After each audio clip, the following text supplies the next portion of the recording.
All right, everybody, what's up? We're back. It's been a minute, so thanks Oh for yeah. joining us on the next round. We have Thomas Lundberg, founder of Sellify AI. Appreciate you being here, man. Yeah, thanks for having me. It's been great Yeah, thanks so for. far. We've had a good discussion Oh already. yeah, we've So been riffing for 30 minutes pre-podcast, which is how we do it. So, appreciate you making the drive down, making this yeah, thing happen. absolutely. If you haven't checked out Sellify AI, go check them out. What's the domain? Quick, plug it. Sellifyai.com. Make it easy for him. You got it, dude. Um, let's just jump into it, man. All of us actually have a background in pest control. That's where we got our start here. So walk me through what that looked like for you. Yeah, absolutely. So my background is in door to door, kind of like you guys, and so my first summer was in 2019. So uh and that was with Fox. So I started with Fox, grew a team there, got into ownership. We sold that company to Rollins, and then since then started Sellify. So we do sales automation with AI. So, and we can talk more about it. But and then I run a marketing company, door-to-door marketing company called Ace Cooperatives. And then I didn't tell you about this yet, but I run a nonprofit as well. Cool. It's called Gathering Israel, Okay. and it's like we basically run Facebook ads about Jesus Nice. Oh, cool. and get people to be missionaries and stuff and learn more about Jesus. So that's fun. So, Busy man. Got yeah, a it's a good time. lot of moving pieces there. Yeah, and a little bit about my family. So I've got a wife, Erica, and one little boy. He's 2 years old. His name's Oh, yeah. James, and then we got a little girl on the way coming this That's January. So Yeah. Congrats, man. Yeah. So that's a little bit about me. love it, dude. Yeah. Yeah. I know what the, little mayhem of little toddlers does. So Yeah, you have kids? I got two little boys. Okay. Full household there. Talk to me about, being involved in that. Everybody knows the news, what happened, a couple of years ago with the acquisition by Rollins of Fox. What was it like being in an ownership position when you were there? Yeah, well, I think it's nice that I can say that I was an owner of Fox because it's like a small flex or whatever. But like I was like a glorified sales manager, you know. So it was a good experience. I learned a lot, but got to see both sides of it, not just the wearing the sales hat, but also the operations and profitability side of things, you know. So I owned one of the branches in Virginia Beach, or not Virginia Beach, but Northern Virginia, and yeah, it was a little bit of a different vibe.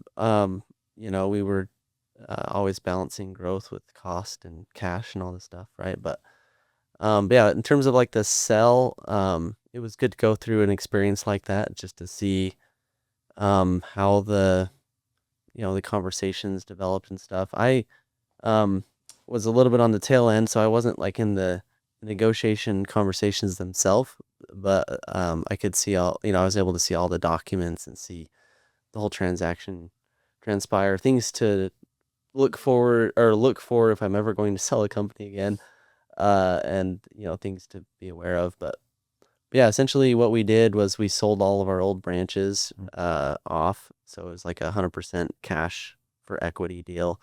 And then the way that it's structured now, we were talking about this for a second, but um, you've got like the old Fox that was sold to Rollins, and so they own all of those locations and the brand and stuff.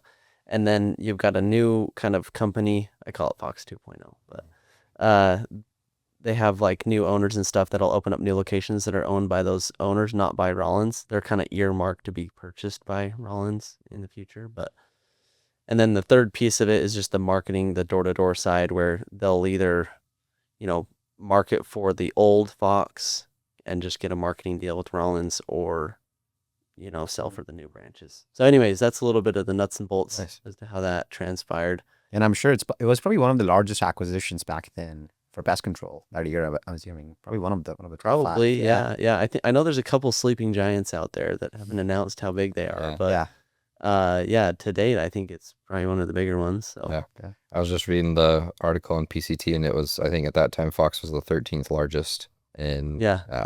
pest control company. Uh-huh. So a really big acquisition. Also just awesome foundation to kind of lay the floor. And obviously it wasn't the first one that happened, but it's nice with that compounding effect of just seeing companies that, okay, we can scale this thing. We can have buyouts. We can offer, equity to partners, to owners, and not just the, traditional route of, hey, go recruit your teams and make overrides and go that way. But now you can have ownership and you can have equity and you can be part of this. Like you said, you were able to see the documents, understand the actual transaction of Yeah. what happened. Yeah. It was a good experience. And yeah, if I were to do it again, I would probably change a few things, Sure. but that's just business. That's just Yeah. life, like, so you can either learn by experience, or you can learn, or there's two ways to learn. There's two types of pain. One is pain from your own experiences, and pain from learning from other people's experiences. So I try to learn from other people's pains more than my own experiences, but anyways, yeah. Yeah. So. I call it paying the dummy tax. There you Cool. go. You Yeah. can go down and do that same thing that this person already did and they proved it. So Yeah. just learn from them. So question on that, did that make you want to go do it again because you were able to see an exit, you were able to see a transaction, or were you like, hey, this is good. Now let's kind of move on to the next thing. I did my time. I was able to participate and it was awesome. And now I want to move on. What was that like for you? It's probably the latter. Yeah. I think that I can see the appeal, and there's definitely, like, door to door is going to stay around for probably a long time. It's going to change and evolve and stuff, but it's still going to be there for a while. And so actually, when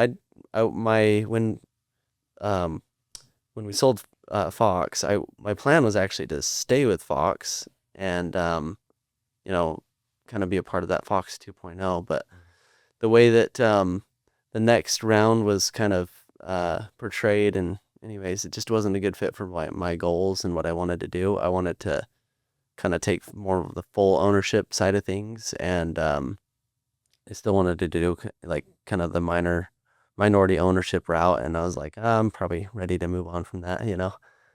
So I had a network of guys that wanted to do something with me, and I said, well, I can connect, like, I can basically hook you up with a good deal if you'd like, and Ace was meant to just be like a one summer, like, hey, let me help you guys out sort of a thing. I signed half my guys to Fox, or a few of my guys to Fox back again, but then other guys did a marketing deal with some other companies, and then they did really well and wanted to recruit and stuff, and so that kind of took off.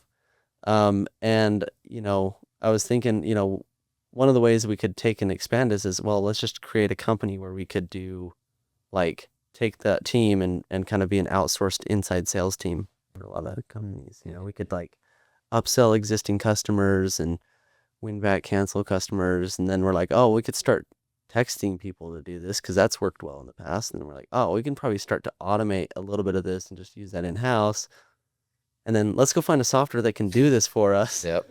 Wait, there isn't a software that can do this for us, so let's just build it our own. That's kind of a little bit of the backstory for Sellify. So I think those are always like the best stories because like you create that from your need, then trying to build a product to sell it to someone else because you're like, yeah, I can use this, right? Yeah. Like, and you were not thinking about probably building a company back then, right? No, yeah, like, oh, I'm gonna go just solve this problem, and now it's a business.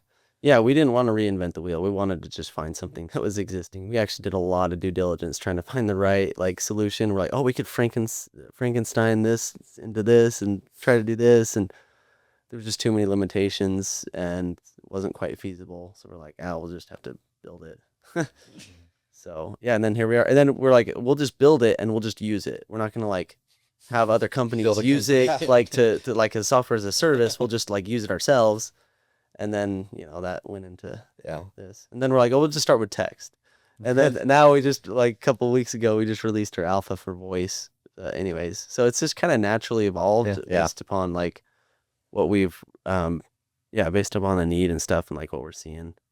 So anyways, excited for where we're going. There's a lot of new developments we get a benefit from for AI. Yeah. I think this is probably the best time to go build a business, right? Like, because you move so fast, and a lot of these older businesses or companies and software especially, they're stuck, right? They can't really move as fast. They have to go upgrade their ancient system. So if you're building something new for a problem, you can probably go build it faster than the solutions probably found in the market. Oh yeah. And then and you guys probably noticed this too, but, like, we use a lot of AI in our actual coding of the software too. Like Windsurf, Cursor. Yeah, exactly. So, like, some of our development that would have taken, 3-4 weeks, Yeah. now takes like a couple days maybe, Yeah. or shorter. Depending on the thing. So it's kind of crazy because you guys mentioned you guys started back in 2024, or you released in 2024. Mhm. We were incorporated a year ago, or January 11th, or sorry, uh, July 11th of last year. So I don't know when that coincides with your company, but yeah, it's just crazy. Like, Yeah. we were talking earlier, like, oh, that was only like a couple months ago. It was like 12 months ago. You're like in a time warp where you're like, Right.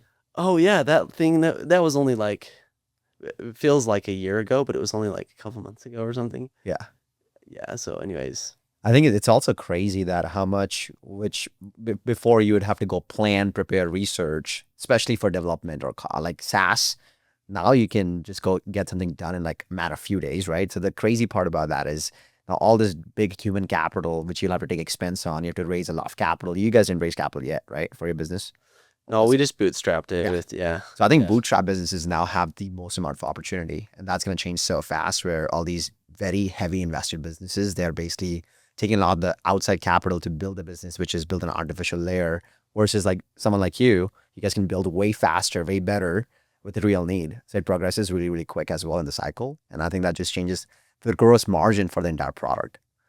Oh yeah, and it's been a roller coaster. How did you guys get funded? By the way, did you guys do seed round? We did bootstrap until last year, so we just raised capital recently. But yeah, Okay, I mean, we sweet. love the bootstrap days. I think those are more fun. Yeah. Oh, that's awesome. Yeah, it's been crazy. So like, I want to say 2 years ago, I don't even think it would have been really feasible for us to be in business. Honestly, I mean, the texting, has been there. Like, so just a little bit of history. Like, we started everything we had done up until a couple weeks ago had been like outbound texting, Mhm. not even inbound texting, just all outbound. So to sell customers on, or like to sell cancel customers, win them back, or to upsell existing customers through a two-way conversation over text, and then close the sale. That sort of technology, the quality of it has existed maybe for a little bit longer than, well, definitely a little bit longer than voice. And voice is just right on the cusp of being, feasible for a lot of companies. There's some challenges that a lot of companies will face, but anyways, yeah.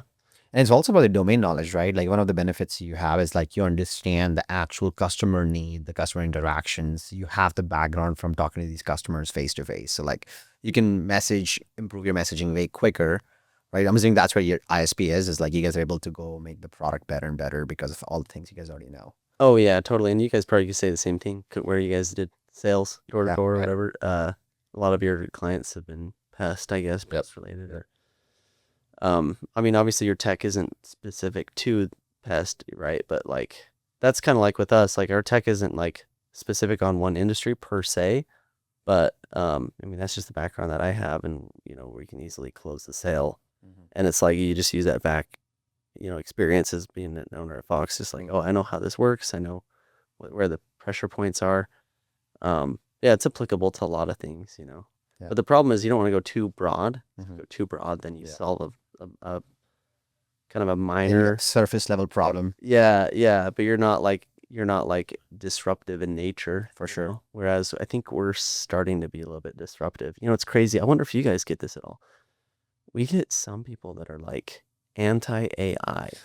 Like, and I think I don't know, it's just like fear of it's maybe maybe it is rational. I mean, maybe I'm the irrational one. Yeah. But it's almost like an irrational fear that's like they just this doesn't happen a ton, but like sometimes like you get people that are just super anti-AI no matter what it is. But then you get a lot of these really savvy business owners that are like, anything AI, I'm going to eat it up and I'm going to only take the stuff that's like changing my business, but I'm going to like get myself out there. Yeah. But I'm curious if you guys have seen that with Liquify. I mean, there's a decent mix of it, right? You have the ones where it's, oh, it can't do everything that I want it to all the way through, so I'm not going to touch it, right? But then you have the other side where it's like, hey, this is the innovation. This is what is going to come. I better get in front of it, right? Think back to, I mean, shoot, I say think back to the internet days. I was a kid. We were all little babies back then, right? When the, .com era actually happened, but look at the businesses that did survive versus didn't, and how did they adopt? So that's where, from an AI perspective, I'm like, it's coming no matter what. It is here, and it's how are we adapting to it? Is it going to completely autonomize some jobs? For sure. Those jobs are the low level ones, right? Is it going to take over the high expense, CFO that's doing all these things, or this automation expert, or whatever type of person? No, but it's going to augment their ability to do things so much faster now. So now that business can actually scale. Are there going to be the people within the business that's like, wait, is this going to help me or hurt me? Am I being replaced? But it's also just around the mindset of it, right? How can we adapt this? How can we move forward with it? So that's where I really love, especially what you guys are doing. And we talked about it earlier. It's like, we want to be able to help provide a service, help provide an additional layer to this. And will it replace some costs and actually help businesses scale faster and have, less overhead? Absolutely. But at the same time, it's also going to amplify the current people that are doing these things.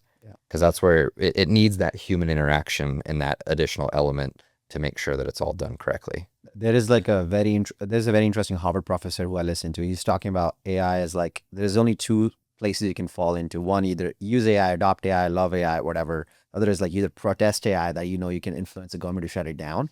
But if you're in the between of those, you're screwed. Right. So if you don't adopt AI and you're not in the person protesting against AI every day, then you're probably going to get replaced because you have no idea. And I think that's how I feel about all the customers, right? Sometimes when they're thinking about this is like, oh, I don't want to touch it because of XYZ. Or there's a lot of legal firms which were questioning AI like at least a year, 2 years ago. And right now the biggest investments is happening in like legal AI firms because it started to realize like they're not unique anymore. And they can't, because the main thesis is like, okay, I'm going to get replaced. We are the legal firm. We make $1,000 an hour. We're not going to let AI take our jobs. But then the other aspect of it is like, if you don't start to evolve, adopt it, then you're probably going to lose your business because you're not just accepting the change. Yeah. Yes. And what's interesting with our use case, we have been in the point up to this point, we haven't been disrupting jobs per se, because we started out doing outreach to existing customers to upsell them, have a two-way conversation, right, and close them over text, as well as for winning back cancel customers. And if you look at a lot of these companies, a lot of them aren't even doing that. Right. Like they don't even have anyone doing that. Yeah. It's an amplification to what it does exist, which is other layers, right? And it's just now that like the tech is kind of getting there to where I could see in a year or two that we actually displace a lot of jobs.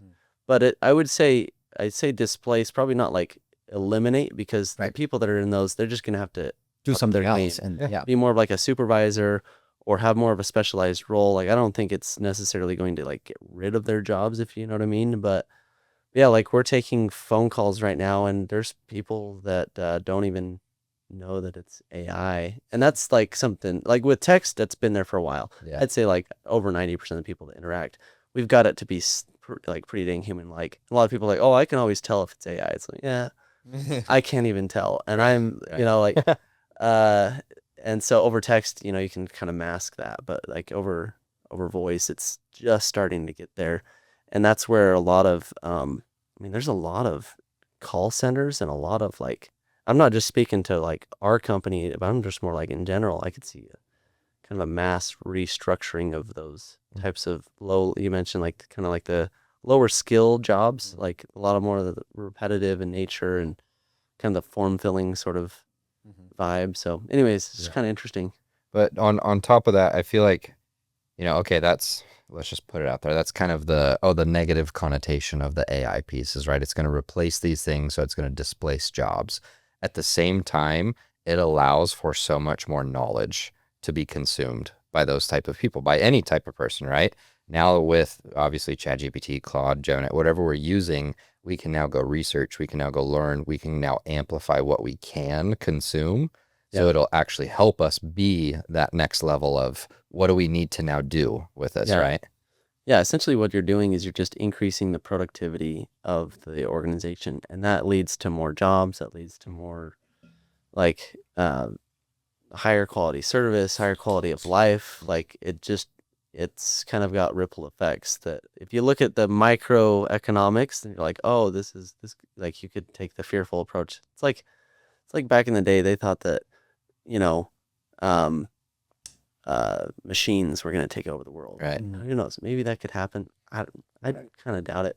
But like, they've always been saying this, right? But it's never happened because the more machines, it's like you You just need have people to people manage doing other Yep. things, you know, and your quality of life just kind of Oh, for sure. significantly improves.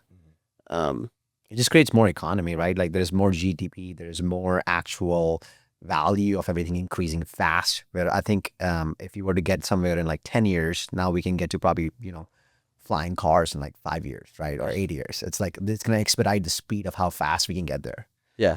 Yeah. And if we take that macroeconomic look and bring it more to like, let's say we're talking to a pest control owner, it's like, well, how is this going to help scale? Well, now you don't have to, like, this is what we're seeing actually with big companies and small companies. Like, if you think about it, like pest control specifically, it's a little bit cyclical, right? Yep. You got to hire a bunch of people to answer all these phone calls and sign people up during the summer, Yep. especially these big companies. Like, then they've got to scale down Yeah. in the winter, right? And it's actually a significant expensive. challenge. And there's a lot of attrition too. And then how do you match that with your demand? You get customers that call in and they're just like not happy because they're waiting for like 5 minutes on the phone or 20 minutes or whatever. If you're understaffed, I mean, if you're overstaffed, then you're overpaying. It's just a really hard thing to balance. And this is something that, you can scale up and down. So you cut a lot of those costs actually too. And so to the individual business owner, they can invest more. What it means is they can spend more money on advertising or something, right? They can get more business. They can book more jobs. They can hire more technicians, have more CSRs. There's just that whole ecosystem. They're able to do a lot more. They can enter into more markets. They have more cash on hand. They can open more locations. It's just, there's a lot going on there. Does that make sense? Right. No, I mean it's a huge part of actually owning the business, running the business, right? It's the logistical piece of how big does my office space need to be now? How many additional computers do I need to buy per person? And then like you're saying, I have this massive scale up, but then because it is cyclical, now I've got to do the opposite of that. Yeah. And now I've got to let people go and I've got to downsize. And now I'm left paying a larger amount for my rent when I, had to get a bigger place. So all those pieces, but really the key part I wanted to focus on there, like you mentioned, is allowing the efficiency to be better for every individual person in the company, for every, business owner, whatever their, realm is that they're focusing in, allowing AI to help them become more efficient and really focus on that. So curious question. We can get into the, let's take a step out there. Yeah. Let's see where this is going to go. Sure. What is AI actually going to replace, let's just say pest control? And what do you think it's not going to replace?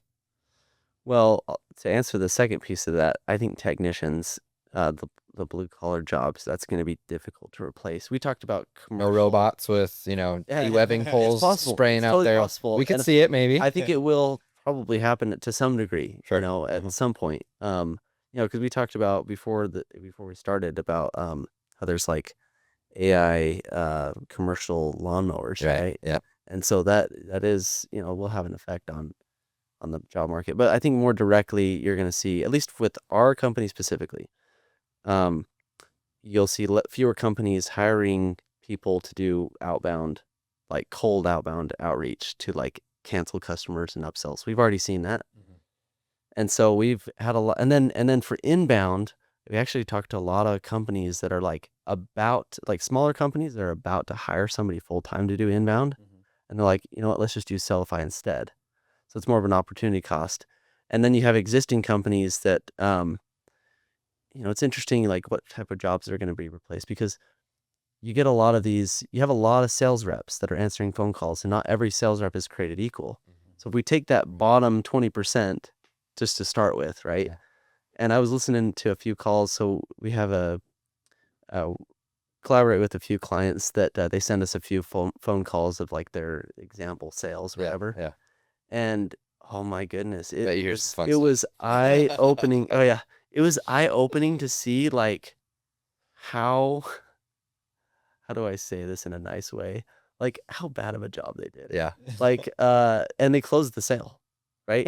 Like it took them like Hey, 20 minutes. When you want to get rid of your cockroaches, dude, you're Like- gonna do whatever. Like this lady called in, I won't give any specifics, right? This lady called in and she's like, and you guys have done sales. You can tell if somebody's like just sold from the very beginning. Yeah. She's like, she's calling in. She's like, I'll pay whatever price it needs to be, just get someone out here, blah, blah, blah, blah, blah, right? Well, the sales rep proceeds to like ask these questions that are like, oh my gosh, so bad. Making the sale Like, hawks. Rule 101. After she's already Get the committed, carb. Dude. Yeah, Move on. she's already said like, yep, let's do it. I'm good to go with it. And he's like closing, right? Like, and then he asked this question. And then, do you have any like discount codes that I can enter in for you while I'm like, who trained this guy? Like, but then I had an epiphany. I'm like, you know what? What's crazy is with our AI, I mean, we're closing people in like 5 minutes, Yeah. 6 minutes, super efficient. And the customers have a good experience. And we're not asking, like, generally speaking, we're not asking dumb questions like that. So I was going to tell you, this is a funny story yesterday. I just have to tell this little anecdote, but I get to listen to a lot of our recorded calls, and one of them said, it was just this super angry customer. Like you pick up the phone and they're just like mad at the world. There's nothing that you can do. It's just like, you guys are the worst, whatever, blah, blah, blah, blah, blah, like, and he starts going off, like just railing and, throwing all these swear words and stuff. And, we're just like calmly, totally hear your point. Let me go ahead and just connect you to customer service or whatever, right? Like, and at the very end, our AI, James, we call it, James is like, hope your day is better, and then transfers it. I just thought it was so funny because we would say that door to door, like just to troll people. Not a good idea. But like if somebody was like, get the F off my porch, or whatever, you're like, yeah, no problem. Hope your day is better. It's just like so passive aggressive. I just thought it was so funny. Some of the reactions. You got to humanize it too, right? Yeah. Yeah. Can't just, oh, thank you for your call. Whatever. Yeah. So, Yeah. oh man. On the AI point here, where is it fully functioning today? And not specifically with Sellify, just we kind of made a joke about it. Oh, your business is AI, so everything AI. Right? But where do you see it working to its like maximum capacity? Hey, this is, point A to point B, it's doing the full thing versus where it's still lacking. And we kind of mentioned with the, completion of stuff and kind of V1 of AI was I can consume, I can gather this thing, but I can't actually execute. So curious, what's your take on that? Yeah. So, I mean, this big picture, I think the companies that are solving a need that is disruptive are going to stay around. Companies that are solving a need that are, that's like a minor benefit or marginal benefit, they're going to have to innovate, or else they're going to struggle. So I'll give an example, like a lot of these voice AI agents, there's a lot of them out there. Most of them are like glorified voicemails, right? It's like a form fill. Yeah, no problem. Let me take care of your concerns today, right? Okay. And then at the end of the call, okay, cool. I'll make sure that I work with somebody from our team to get you scheduled or whatever, right? Or maybe you're doing some just low-level scheduling or just some basic tasks. It's the companies that are doing basically replacing a human or what a human can do. Those are the ones that are going to be like disruptive. So, for example, for our company, what sets us apart is we can close the sale end to end. So if somebody calls in, we can get them to sign a contract, get them to update their payment method, and then get them on the schedule, right? That's where we're at today.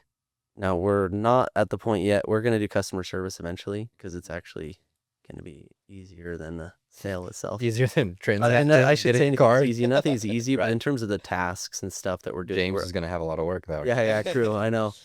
But I think that there's a lot of customer service related ones out there as well that they just don't quite perform the action in the CRM, so there's still a human needed. And so I think there's kind of that difference. Does that make sense? Or The is there anything automation you're is like asking within the about? workflows. Like the more and more they can actually do the actual work, then it Yeah. can make it more useful, right? Like the efficiency part again, what are you Yeah. talking about? It's like saving 10 minutes, which is a phone call part. Now saving the next 20 minutes, which replaces the admin stuff.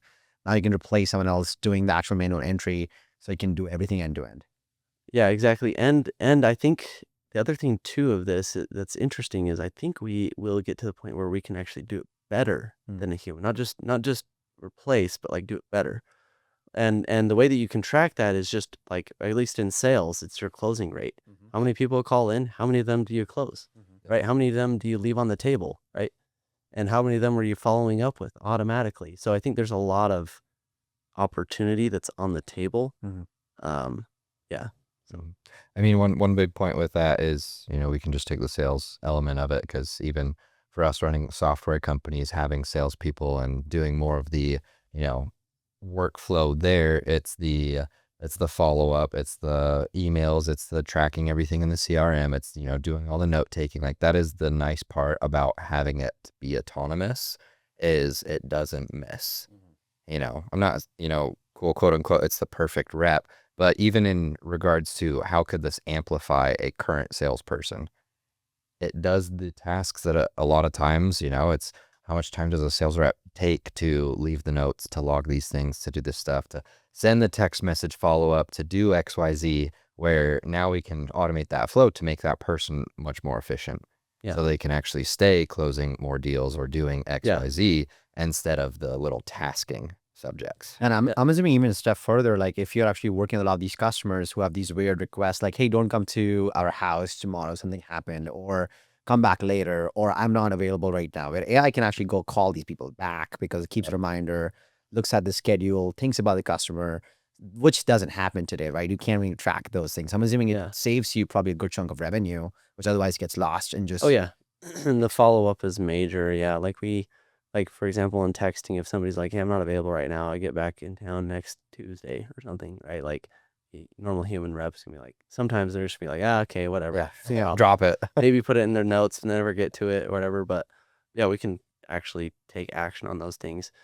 The other thing I was going to say is, it's going to take two things. Like, one is the innovation of companies to be able to handle a lot of those specific requests or handle a lot of those scenarios, but it's also the innovation of AI itself. Yes. Like, the complexity of it and how much that it can handle. Like a year ago, some of these things would have just been really difficult to handle consistently with high accuracy.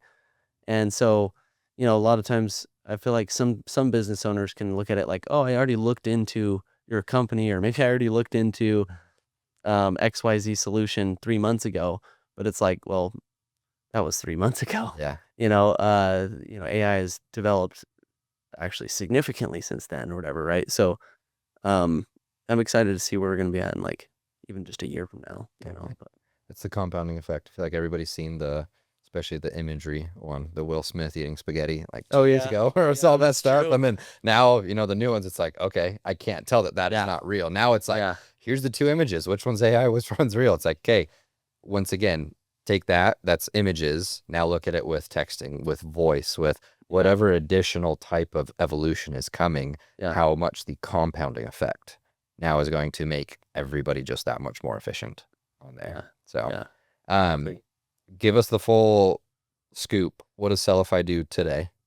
Yeah, so right now we do sales automation. So it's just as an umbrella, sales automation with AI. Historically, it's all been over text.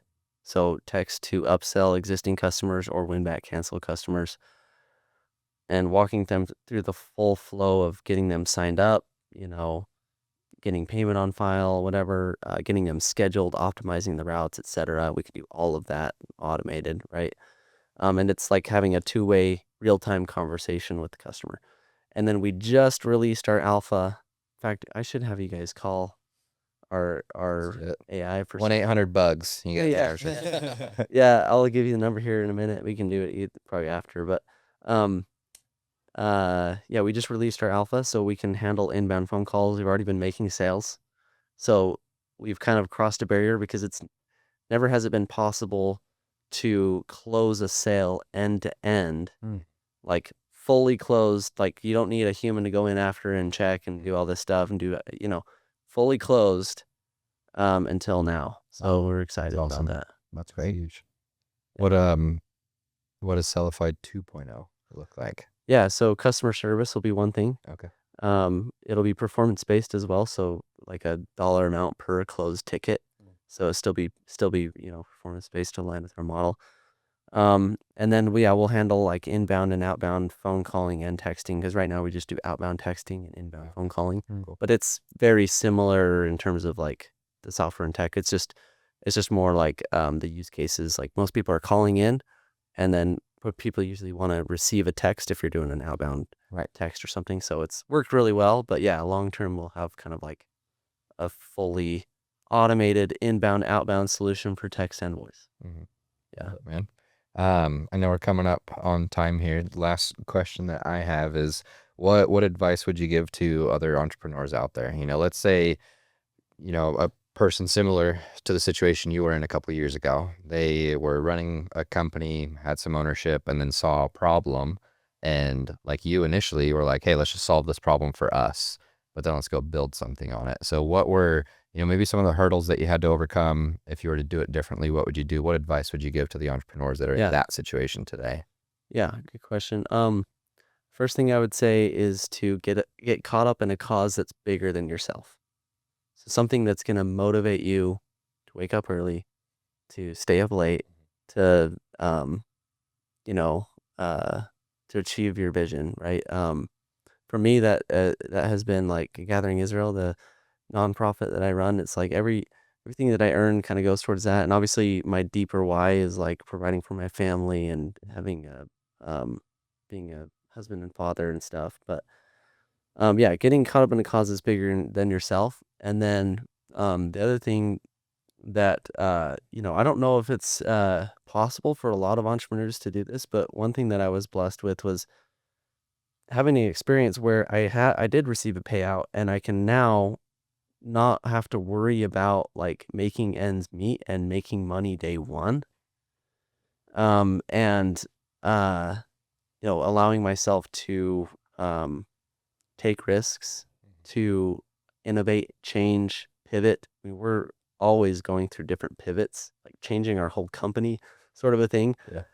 Like with this voice rollout, it's almost like we're pivoting our whole company, trying to focus on inbound sales.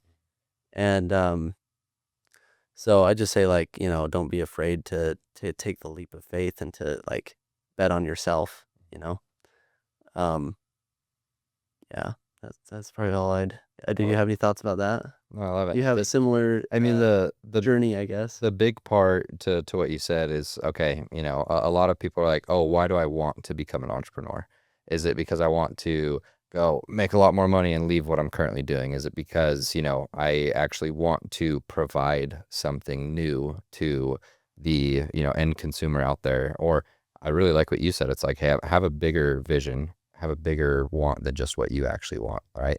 So have something that's going to drive you, that's going to motivate you, because dude, entrepreneurship is tough. It's not easy to get those hard calls from customers, to be that close to closing a deal and then something falls through the cracks. It's like, right, the paycheck is not always reliant as a traditional job would be. And right, a lot of the people that we talk to are in the home service, in the door-to-door space. So I feel like they have the opportunity to get the ground floor and get to connect with other people and see what the actual problems are. That's where I really love, the way that you guys have started to build. It's because it was grassroots. You were doing the thing and you saw the problem, and then you solved the problem. Very similar situation for us.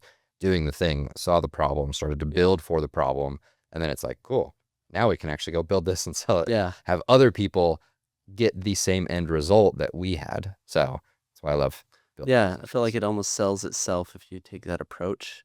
If you're not trying to build something that's like you hope would work, that you don't know if it's going to work. It's like, no, I'm actually building a need where I've seen this, I know it's going to work.